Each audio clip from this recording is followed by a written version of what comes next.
G'day everyone.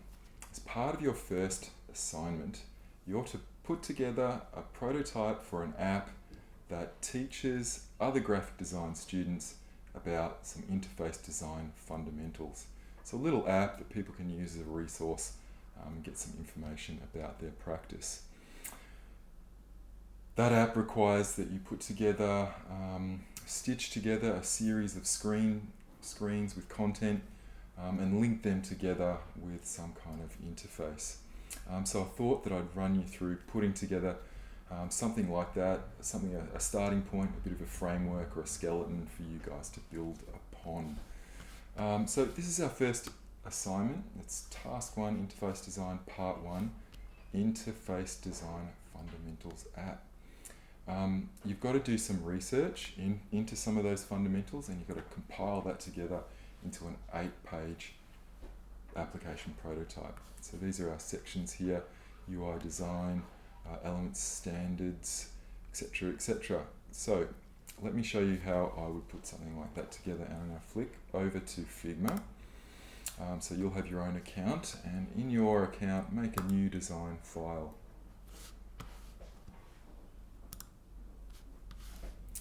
Alright, so this is a blank workspace, and probably the first time we've been in here, you've been in here. You can rename your project here. This is what I'm going to call mine. It's not very good. It's a bit better. And I'm going to use the frame tool to create our first screen layout. So come down here to the tools palette and click on the frame tool, and you'll get a bunch of presets that you can choose from, and I advise working on the phone that you have, and I've got an iPhone 13, so I'm going to pick that one as my first screen. This is going to be my home page. I'm going to double click on the name of the frame there, and I'm going to rename all of these so that they've got individual names. First thing I'm going to do is set up a bit of a structure for my page layout, and that's going to involve creating a grid. So I'm going to go to the grid layout, little tab here, add a layout, and change it from grid to columns. So here we've got some columns to work to. I'm going to drop that down to 4 and add some margins on the left and right. Awesome. We can also add guides. If you hit Shift R, you'll bring up your rulers, and if you want to add guides down the page, you can do so. I'm going to put one here for a header. So Shift R turns off your guides on and off, and Shift G turns your grid on and off. So let's add some content to the page. I'm going to create or add a shape, which is going to be just a rectangle, and I'm going to click and drag. You guys know how to do that. And I'm going to give that a colour. So this is my header.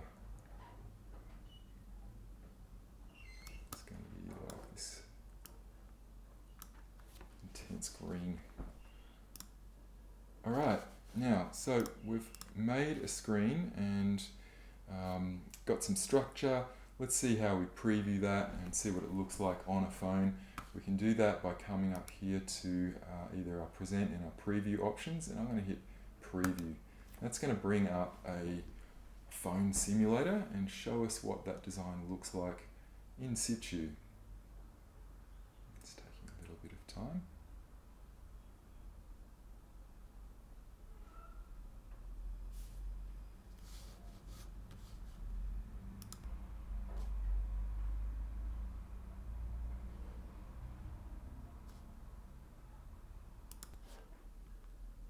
Figma was behaving a little bit weirdly there, but we're back on track. Yeah, so this is what our design currently looks like in our simulator. Let's keep working. I'm going to add some more content. I'm just going to hide the rulers and maybe turn the grid off. Oh, I'll keep the grid on. I'm going to add some text.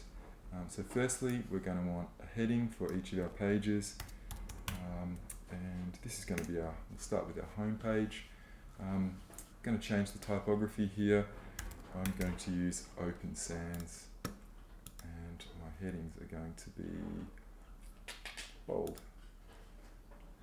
I'll set them in the middle of the page there. Oh no, the edge. And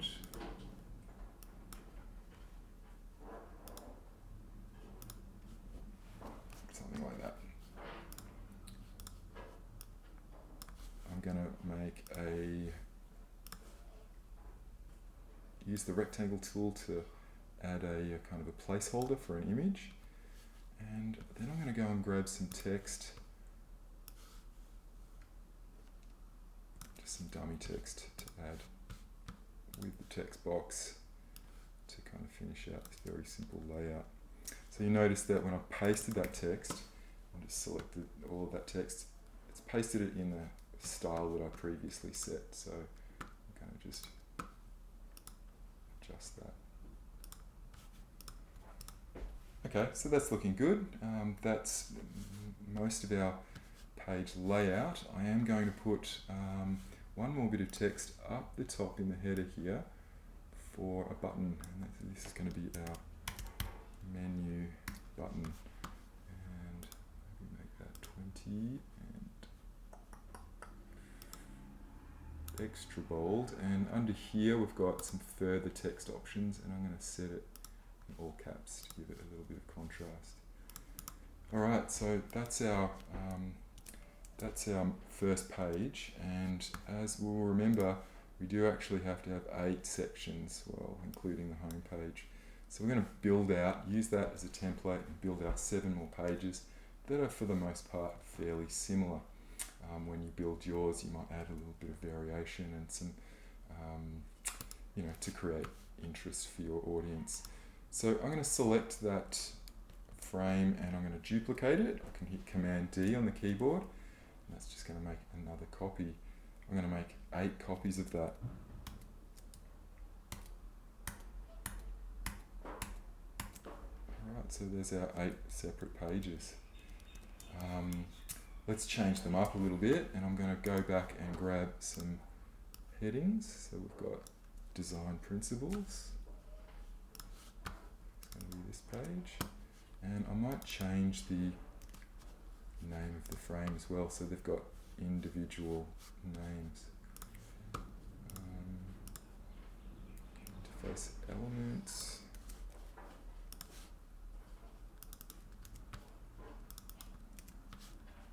And so on.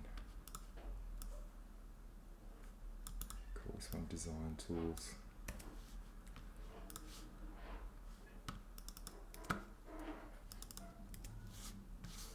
Now I might just pause for a second and fill those all out.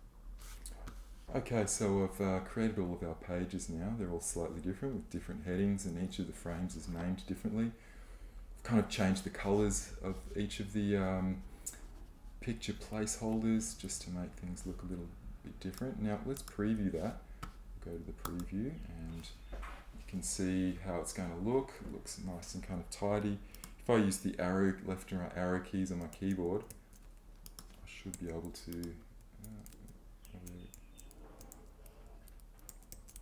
oh, there we go. Should be able to scroll through each of those. Now one thing we haven't looked at is if you've got lots of content, for example on this page here, if I added in some more text, it's running over the fold there, I can simply drag my frame depth out further so that it's deeper, and then look what happens when we preview that. We've got a scrollable page, which is kind of cool. Okay, so we need to link all these pages together. We've got a menu element in the design there, so let's make a menu. I'm going to grab the frame tool, and it was this preset that we were using. I'm going to grab that, bring it maybe over here, and I'm going to colour that. It's going to be coloured with that same green. See how it records the colours that we've used. And zoom up here a little bit. I'm going to copy these 2 bits of text, Command C, and I'm going to paste it on that page.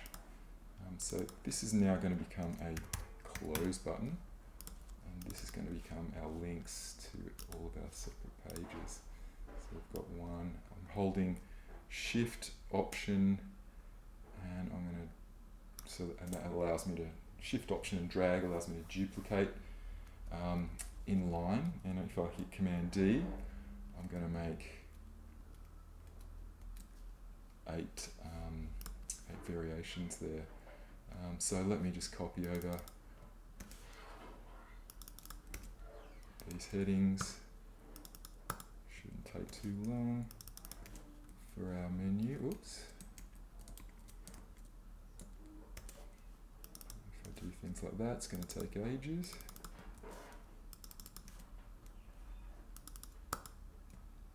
Just triple clicking to select that text.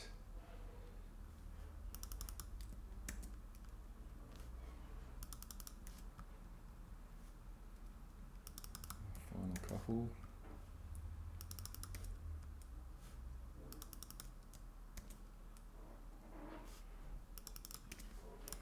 Alright, so that's our that's going to be our simple menu. If we've got a series of objects like this that are kind of aligned and we've distributed them evenly, you can see there's this little tag where we can manipulate the kind of margin or the padding between those items, which is quite cool. That's our menu. So what we want to happen, and I'm just going to turn off the grid now, is when we click on the menu, we want to be able to open this menu and navigate to whichever content area in the app that we want to be our destination. So we do that by creating prototype interactions. So we've got these 2 different tabs here. I'm going to go over to the prototype tab, and this is where we design our interactions. So we'll start with this first one. When we tap with our finger on our phone, we want that to trigger this menu to open. So I'm simply going to grab one of these plus icons, and that drags out a wire, an interaction wire, and I'm going to attach it to another frame. And here's our interaction properties. So the trigger is a tap, so when our finger touches the screen, we're going to navigate to this particular destination. You can see I didn't rename this one. I'll rename it to menu, and then just go back and click back on that interaction wire, and you can see that these are all potential frames that we can navigate to. Currently want to navigate to the menu. For the close button, we'll do something similar, but instead of dragging out a wire, we're going to go to the properties panel on the right over here and add an interaction manually. So I'm going to click on that button there. We get the same kind of options here. On tap, we want to trigger. That tap is a trigger that's going to cause an action to occur, and our action is going to be to go back in this instance. So whichever page we're on, if we hit close, it's going to go back to that page, which is pretty good. Let's test that out. You can see now that I've made interactions, it's created a flow there, and the flow is kind of like the starting point of the prototype. Let's test it. If I tap on the menu, it's going to open the menu. If I close the menu, it's going to close the menu and go back to the page that I was previously on. So now what we have to do is link up all of these buttons to our corresponding pages. So let me drag out an interaction wire. We'll just take note of the properties here. The trigger is on tap, the action is navigate to, and the destination is home. So I'm going to zoom right out and very quickly select each of these buttons and just wire them up to the particular destinations that we want the buttons to navigate us towards. Zoom out a bit more.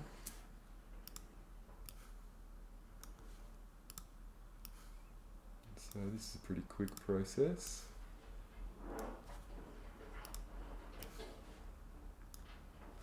Great, so zooming back in, going to our home page, testing our home page by clicking on that flow button.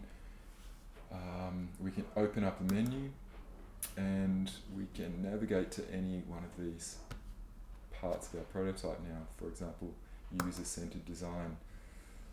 So here's our content on user-centered design, but we can't get back to the menu at this stage. We've got to wire up all of these individual menu buttons. So we can speed that up by copying an interaction wire and pasting it. So if I select that interaction, these are the properties. It's an on-tap trigger. It's an action that navigates to the menu. So I'll Command C that interaction, and I'm going to just paste it onto all of these buttons.